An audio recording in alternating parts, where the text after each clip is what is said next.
Betsy Ross and the American flag. In 1765, a young girl named Betsy Ross was just 13 years old when a war broke out in what we now call the United States of America. Betsy was a citizen who lived in one of the 13 colonies at the time. The colony where Betsy lived was Pennsylvania. She lived in a town called Pittsburgh. A colony is an area that is governed or controlled by a country. During that time, Britain was the country that ruled over the 13 colonies. Britain made all of the laws for the colonists, and the colonists had to pay taxes to them. After some time, the colonists got fed up with how the British were governing them. So they revolted. The word revolt means to fight against something. Revolt is part of the word revolutionary. The colonists' revolt started a war called the Revolutionary War. The colonists no longer wanted Britain to be their ruler.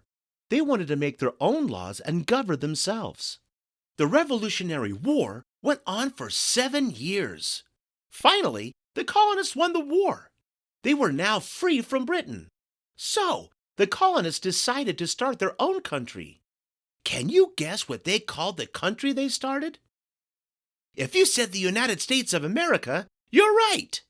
If you live in the United States of America, then you now live in the very country that was formed after the Revolutionary War. You might be wondering what Betsy Ross has to do with the Revolutionary War. Well, when Betsy grew up, she became a designer and a seamstress. It was believed that Betsy Ross sewed the first American flag around 1776, which was during the Revolutionary War. Betsy Ross was born on January 1st, 1752. There was a total of 17 children in Betsy's family. Betsy was the 8th child. She was actually named Elizabeth Griscom. Betsy was her nickname, short for Elizabeth. Ross was the last name of the first man that she married. So, when she got married, she became Betsy Ross. Betsy worked for a man named William Webster. He was an upholsterer. He made coverings for furniture and other similar products. Betsy was his apprentice, which means William trained her to sew mattresses, window coverings, and chair covers. A man named John Ross was also an apprentice of William Webster's. When Betsy was 21, she and John Ross eloped, which means they ran away and got married. Growing up, Betsy went to a Quaker school. Quaker is the religious name for a group of Christians. John was not a Quaker like Betsy. He belonged to a different religion. During those times, it was considered wrong for someone to marry another person from a different religion. So Betsy had to leave the Quaker religion for marrying John.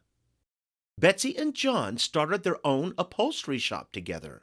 Later, when the Revolutionary War began, John joined the military to help fight in the war.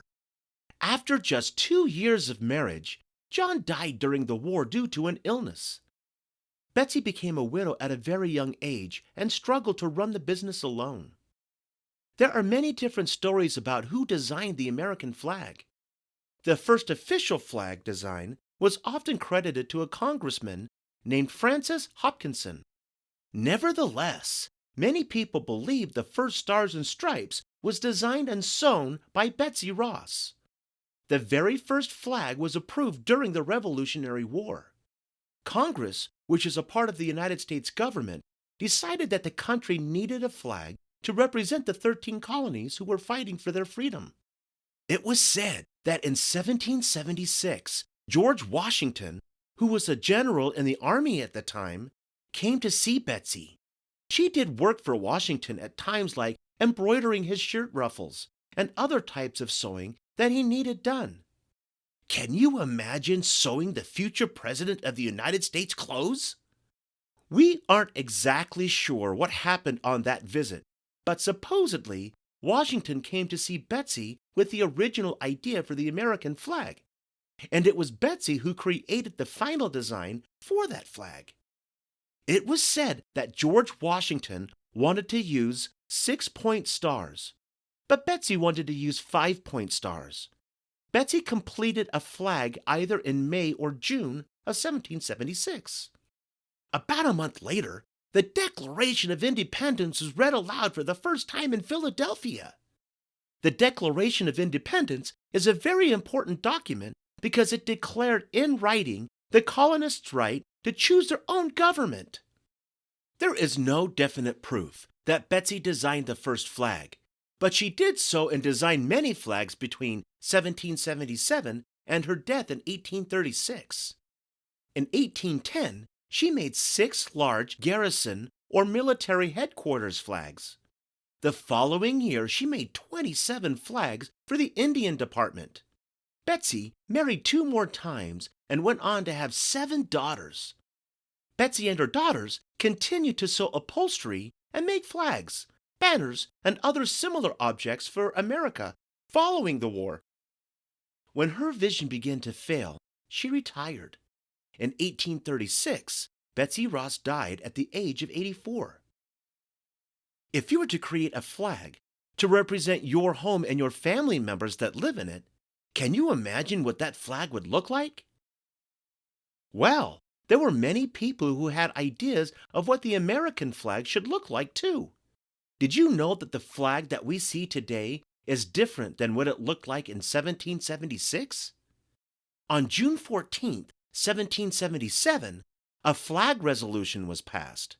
This resolution listed rules for a flag for the United States. The rules said that the first American flag had to have 13 red and white stripes and blue area with 13 stars in it. The stars were to represent a new constellation. The stripes represented the original 13 colonies. The flag did not always have 50 stars and 13 stripes, but it was always red, white, and blue. Those colors are symbolic too. Charles Thomson, who was the Secretary of the Continental Congress when the flag was being designed, said, "Red stands for hardiness and valor. White symbolizes purity and innocence. And blue signifies vigilance, perseverance, and justice." As the United States grew, the design of the flag changed. In 1794, there were 15 stripes and 15 stars. In 1818, the stripes returned to 13, but 5 more stars were added. In 1890, there were 43 stars.